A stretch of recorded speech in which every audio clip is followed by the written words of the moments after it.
And welcome to Miami Cop Talk and South Florida's voice for what's happening in law enforcement and other things. We have a very special guest with us today. Just recently retired from law enforcement after, I think, 3 decades. He is an incredible individual. We have a mutual friend that shall remain nameless. But the fact of the matter is he's a very smart, very intelligent, very knowledgeable individual when it comes to law enforcement. He just started his own consulting company. He's going to speak about that. And we have recently retired City of Miami Police Chief Jorge Colina is on the show with us. Welcome, Chief. Oh, well, he just dropped off by accident. But he's back. There he is. There he is. We lost the connection. That's what happens in a live show. So again, welcome, Chief Colina, and we're very, very proud of what you've done for our community, and we thank you for your service, sir, and welcome to the show. Thank you so much. Happy to be here. We have a few questions we want to ask, but first and foremost, how are you enjoying all this free time? Well, I haven't had a lot of free time. I've actually been really busy with this second, chapter 2, but it has been very different. And so far, honestly, well, first of all, I didn't have to shave, which was nice, as you can see. And it's great to wake up in the morning and go right to my coffee and not watch the news to see where there's traffic, to how do I navigate to get into downtown. So those things are nice. Excellent. So Chief, I could jump in. Robert Asencio, my partner, failed to introduce me, but that's okay. Everybody knows who you are, Robert. But listen, unlike you, who really, for most people who are paying attention, we don't need an introduction for you.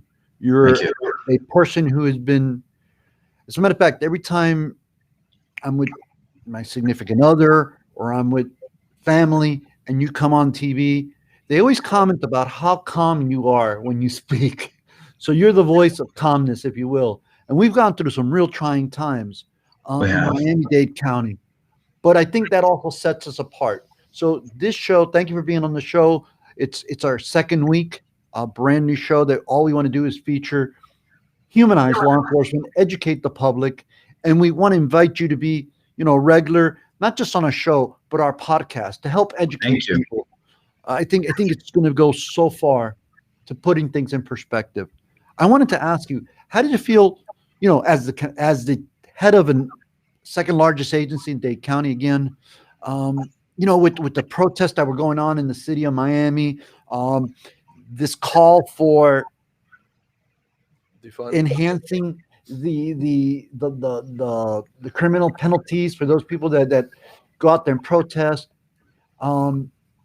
And also this call to defund the police, right? Let's talk about it. Yeah. Can we put things in perspective? Because for me, as a practitioner, person spent nearly three decades in law enforcement as well, military, former legislator. If you ask me, I don't think police have enough funding. So can you share your thoughts as the former head of the second largest agency in the county? Yeah, I think that it's about communicating properly.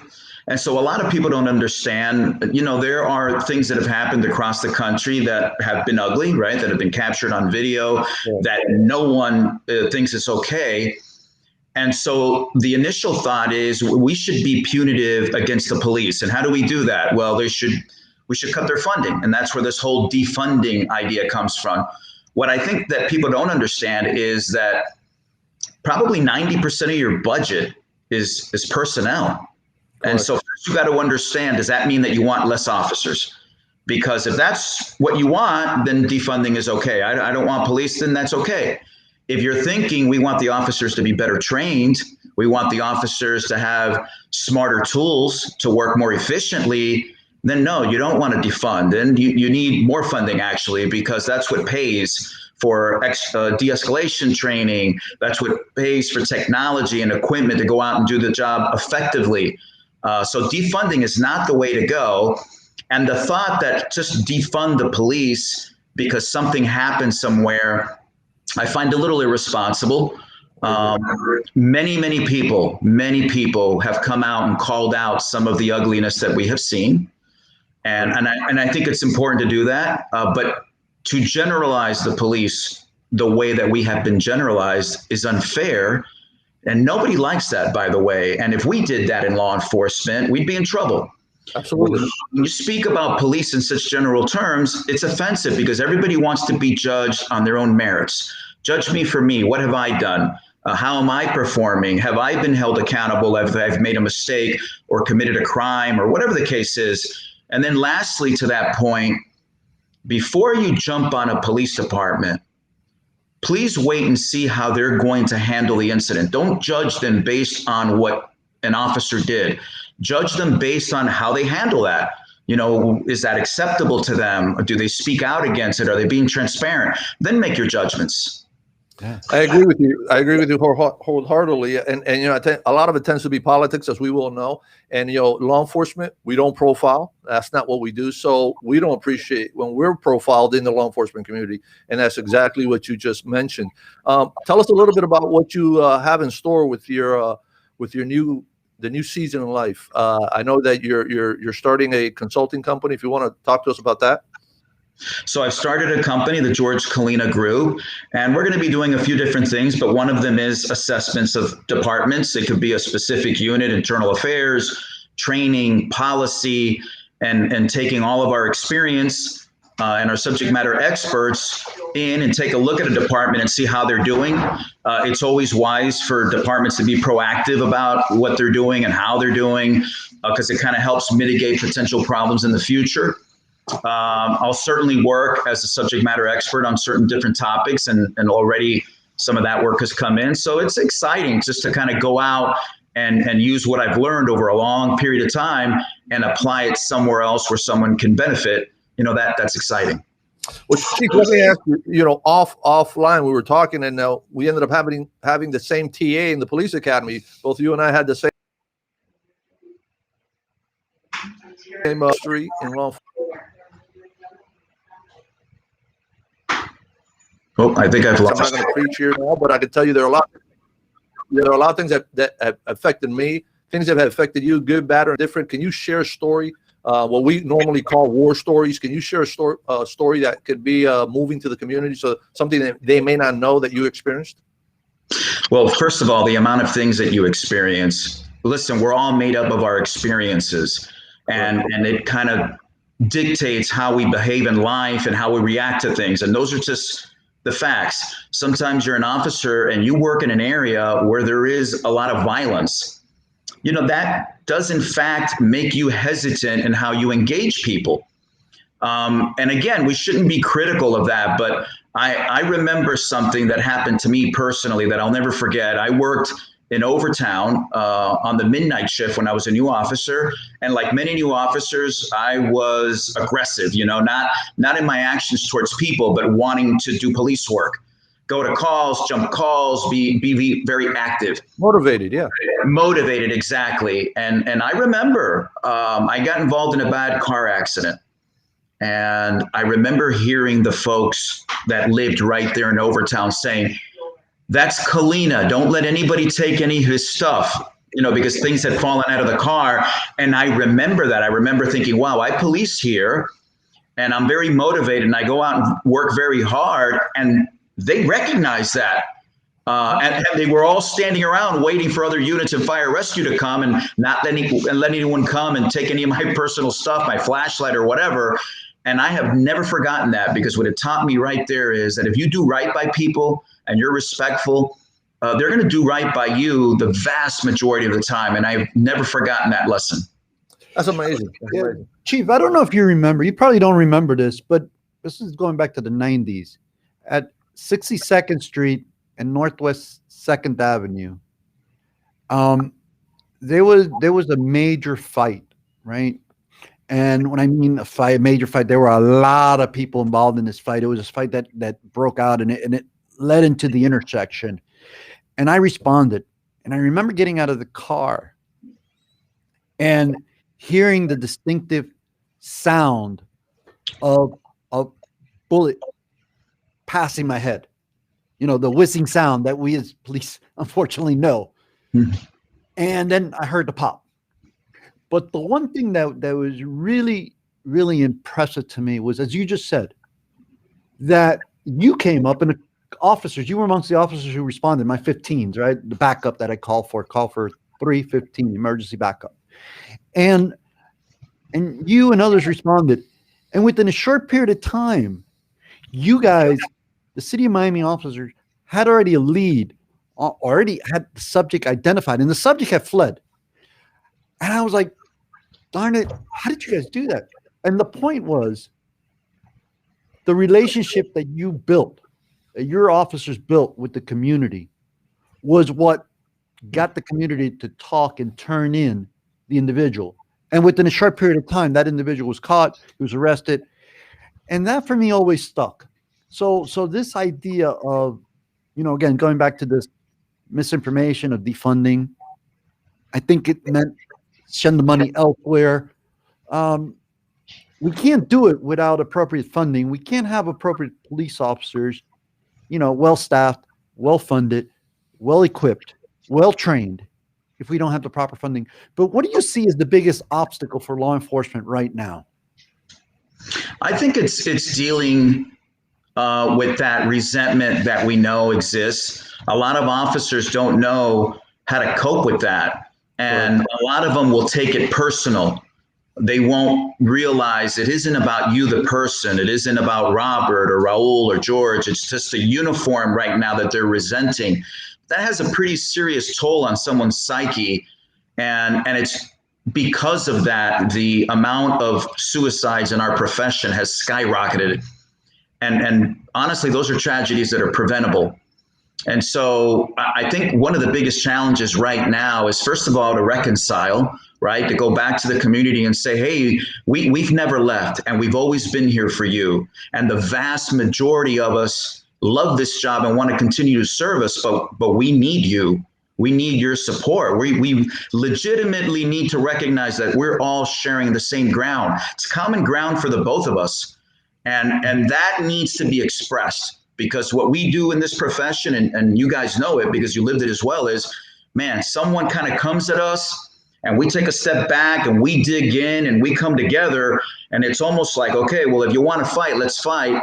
And I don't know if that's the answer right now. I think the answer is to say, hold on a second. Hold on. We're not on opposite sides here. We're on the same side. There's some players on both sides that may think differently, but the vast majority of us, we're here for you, and we want to know that you're here for us, both ways. Yeah, you're absolutely right, Chief. I'll tell you this, again, and I'm not here to preach, but from a man of faith, if you don't believe in something greater than yourself, then you need Hopsy to give you previous trust. You need to get right at the end of the day. You got to get right. That's my opinion. One of your chaplains, Ras Vasquez, I know him well. There's the major agencies have chaplaincy programs out there, and what you said, it touches my heart because I know officers that thought of the most horrible thing a person can think of and to take their own life, and the stress does impact our lives, and you're right. I was young, motivated. You want to fight, I'm ready. But when you start maturing in life, you start realizing there are other ways to address situations. So I give you props for what you've done in the city. And I think in light of what's happened throughout the nation, South Florida, Miami is a major area. We didn't have those issues, and it's quite honestly because of the leadership, like individuals like you. So I appreciate very much so. And Chief, I didn't say thank you. So I wanted to publicly say thank you after all these years. It's been almost 2 decades since you 15 with me, but I also it became a regular thing for me with this guy. So yeah, I know. I was always coming to your help. But anyway, I also wanted to ask you about a controversial topic that really was an issue of contention. Certainly before the 2020 elections, there was a lot of talk about the CRV, the Citizens Review Board. I think there's various different names for it. Can you give us some thoughts on, how to make that process better, since we're not going to go away from it, since it is here, and a little better understanding for those viewers that maybe aren't aware of what that's all about? So in a lot of places, you have these review boards. In Miami, we call it the investigative panel, citizens investigative panel. Sometimes they're introduced through legislation. Sometimes police departments go out and just put one together on their own. They're typically made up of people from that community. And there has been a bit of contention because typically in law enforcement, we're thinking, well, they only exist to Monday morning quarterback us. And they give opinions with the clarity of hindsight. But, I think we need to accept the idea that, hey, well, this is just the time that we're living in. And if we look at it a little differently and recognize if someone wants to put an extra set of eyes on us, that's okay. If you see something that, we're not doing right, or if you recognize the policy that you think should be tweaked or changed, then let us know. And I think that if we look at it that way and we work with them and try to educate them too, because there's things they don't understand, invite them to the station, have them meet people, invite them to training, invite them to go to ride-alongs, because like Hopsy was saying, when you do that, you have a different appreciation for what we do. But ultimately, I think that you got to work together. And if you got extra eyes on you, then do better, be better. And law enforcement, by law, they have to have an internal investigative process. Sure. And I think that that's something that the community needs to be aware of. I was a huge proponent that if we're going to have a CRB, a Citizens Review Panel or Review Board, however it's called, that extra set of eyes, as you called it, that they too be trained. And Absolutely. I really like what you said, Chief. And I hope we can share that voice and put it out there more to people. Because I know that training goes a very, very long way. Everything is a training issue, as you all know. Yeah. It's always a training issue. And listen, it's easy to have an opinion about something when you really haven't lived it. And although they wouldn't be patrolling all the time, I think if you build a mechanism that they come to our training, they go in the simulator, and then more importantly, they go out and they ride and they see what an officer does every day, what the officers do, really does give them a different perspective. Yeah. So we have about 5 minutes to close it out, and I wanted to tell you that again, the invite stands to do a longer conversation on podcasts. We picked up Miami Cop Talk is now picked up by Spotify and a host of other podcast platforms. We're on social media, Miami Cop Talk, at Miami Cop Talk, Facebook, Twitter, Instagram, but more importantly, we want you to give us input for us to better grow this conversation, to improve upon what we're doing, to bring added professionals, not just law enforcement, it's also the community. Raul, any thoughts that you can share? Well, I have one thought. Chief? One thought. Go ahead. As a married man, I know how here we important go. this is. Here we go. I know how important this is. Chief, is there anybody you want to give a shout out? As a married man, I know that, my wife's by my side, and especially after decades and coming home and sharing. Is there anybody you want to give a shout out to, Chief? Well, I'm grateful that you asked me, because I was really hoping to be able to do it in a public setting, but my wife has been so incredible throughout this entire journey. She's been with me since before I became a police officer. She's been by my side, supporting me throughout every decision I've ever made. She's given me tremendous ideas that I get to go to work, implement, and then take credit for. And I know, by the way, that I wouldn't have achieved half of the success that I've had if it wasn't for her support at home. And when my head's gotten too big, she knows immediately what to do to bring me back to reality. Take out the garbage. You got this to do. Don't forget that. You're just a person here. You have no rank. And then when I'm feeling down, she reminds me and tells me that there's no one else like you. And so she's always known that balance, and I'm so grateful to her. So thank you for giving me that opportunity.